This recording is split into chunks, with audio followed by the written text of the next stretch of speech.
Well, hello everyone and welcome to yet another Discussions with Dolf, and I'm at an extraordinary vantage point today. In fact, I'm on top of the Intercontinental Hotel, very near to St. Julian's Bay. It's actually in St. George's Bay. And this is known as the Sky Beach Bar and Restaurant. And you can see it along the top there. It's just a stunning place with spectacular views over the Mediterranean. And it's also a vantage point from which you can see a large part of the suburbs of Malta. Malta, of course, is a tiny island. It's about 19 kilometers by 29 or 13 miles wide by 19 miles long.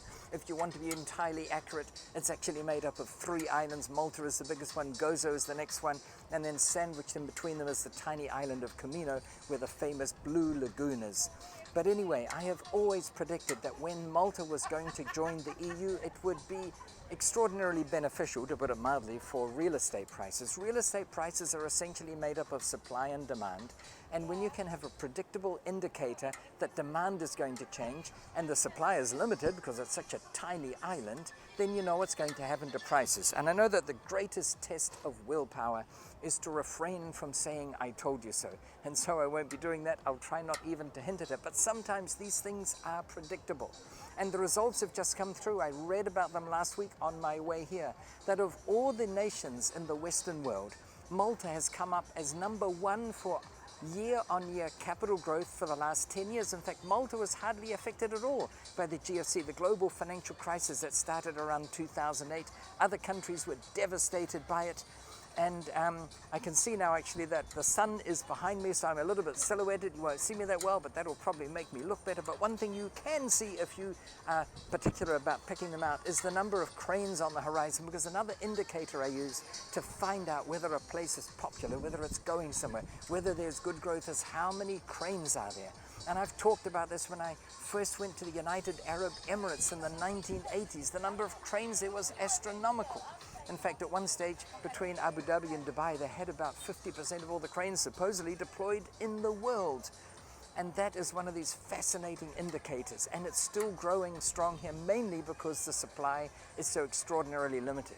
And I compare that with Arizona, where we've also had phenomenal growth in capital values, driven largely by a massively increasing population. But there's no similar limitation on the land or land mass, the area of land that is available. They're expanding it all the time. In fact, we talk about drive until you qualify. In other words, the further you get from the center of town, the lower the prices go. So you can qualify for a loan so long as you go far enough away from the center of town. There is no such possibility here. We have streets in Phoenix which are 4 and 5 and in some cases 10 times longer than the width of this island. So it is one of those factors that goes into making supply and demand.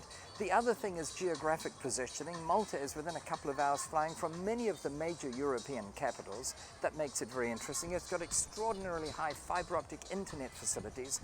That's why now with its gaming laws, about 80% of the world's online gaming goes through Malta. And this isn't by chance, folks. This happens because of policy decisions. And there's a lot of gambling, of course, in the United States. We have really the beginnings of gambling cities like Las Vegas didn't exist before they decided to build it in the Nevada desert based on being a gambling town. And now there's gambling in many other parts of the country, but for some reason that I haven't yet figured out, the United States has decided to ban online gambling. In fact, Americans aren't even allowed to use non-US based online gambling sites, supposedly. And I'm not a gambler at all. I think you know my attitude to gambling.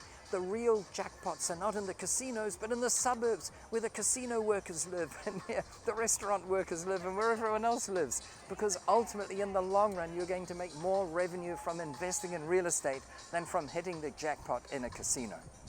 But anyway, 80% of the world's gambling, online gambling, comes through Malta because they have such extraordinarily high fiber internet speeds here. And there are other factors that make this an ongoing hotspot for people to live and for people to invest. And that's why I keep saying these trends are easy to track, and by the way, they're slow to move. Unlike trends in other investment vehicles where it's here today, gone tomorrow, now you've got to buy this, then you sell it, and you see these stock market traders are sitting at their screens watching them like hawks minute by minute from the moment a market opens till it closes again. And yet when you buy real estate, you can buy the title to a property, buy the property and have the title and put it in a drawer. In this day of electronic transactions, you don't even get a physical title anymore. You just own the property and it's recorded, and soon it'll be recorded in the blockchain. and then you sit on it for 10 years, and then you see what it's gone to. I advise you not to sell, because in another 10 years it'll go up again, and you might say, well, when are you ever going to get your profit? Well, you get the cash flow profit by renting it out, and then you refinance and pull out another bigger mortgage.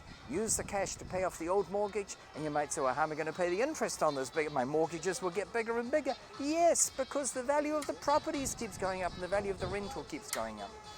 Anyway, that's all we've got time for, but I just want to remind you that even in a spectacular location like this, there are reminders as to why real estate is such an extraordinarily good investment. Hope to see you again soon. In the meantime, I want to wish you, as always, successful investing. Thank you so much.